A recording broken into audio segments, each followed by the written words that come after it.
Sports and sports lovers in India can be divided in two groups. On one side, there is cricket with all the success, glamour, and fame. The other side is still in the shade, with games like kabaddi, athletics, high jump, and gymnastics, and pretty much any other sport.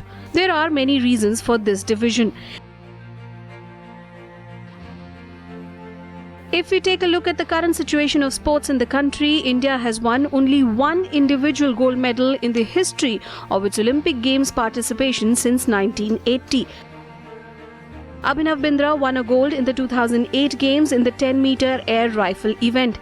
Between 1928 and 1980, India won 8 gold medals, but all those came in a team sport, hockey. The state of sports in India can be understood from the fact that there are several players in the world who have won more medals than the total number of goals won by India over the last 100 years. Decades ago, when the facilities were not as good as they are today, and where people could go out and participate so freely today, and they get a lot of incentives and all. Not that P.T. Usha didn't get, P.T. Usha also got, for her level at that point of time, she also got it, but not as much. In 2015, the Standing Committee of Parliament, in its report on the performance of National Sports Development Fund and recruitment and promotion of sports persons, raised serious questions about the culture of sports in the country. The Sports Ministry gave some startling figures to the committee. The committee was told that in the US, 22 rupees are spent per player per day, while the UK spends 50 paise per day per player, and even small countries like Jamaica spend 19 paise per player every day. But in India, the government spends only 3 paise on each player every day. Even if we leave out countries like America, China, and Japan, others like South Korea and even one of the world's slowest economies, Jamaica, are ahead of us in the Olympic medal count.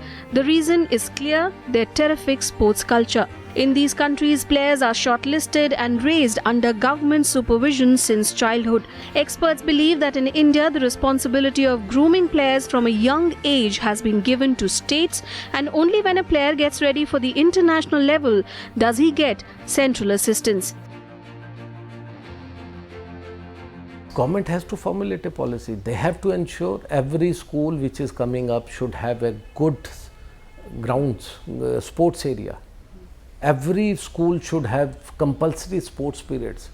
Every school should encourage their kids when they are coming up, when they hunt down some sports person, whether at the age of tender age of 8 to 10, that they are doing well. So they should encourage that they should be going into some academy or specialized training. Why can't? We are charging so much of fees. Look at any private school. They are charging in lakhs. Can't they contribute little bit in sports area? So that's been a challenge, is that government has to formulate a complete policy for sports.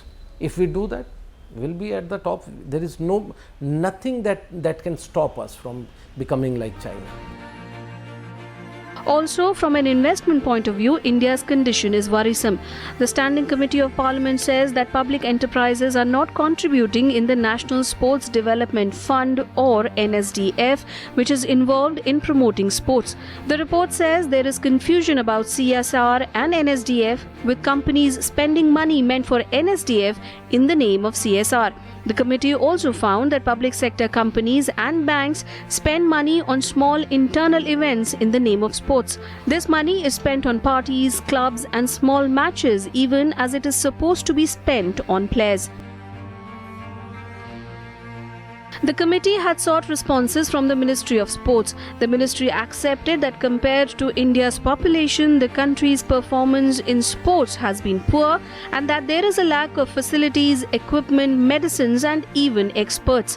The ministry also said that players refrain from taking up sports as a career because there is a lack of money combined with uncertainty. The committee found that most players are inducted into the non-officer grade, also suggesting that national level players should be admitted to the officer level. However, it is also true that after joining government service, most players are unable to focus on their game and get busy with other things. The weaknesses which the Standing Committee has highlighted are serious, but also do not present the entire picture. There are many grassroots challenges in developing a sports culture in India. These include lack of proper coaching, dependence on foreign coaches, a dearth of promotion of sports at the school level, a lack of institutes devoted to sports at the national level, a lack of research, infrastructure and resources, poverty, and a huge reduction in investment from the private sector. More than 60% of the country's population is young, with a majority of them being youth below 24 years of age. Understanding this situation, the central government started the Khelo India program last year to promote sports in the country and explore new talent.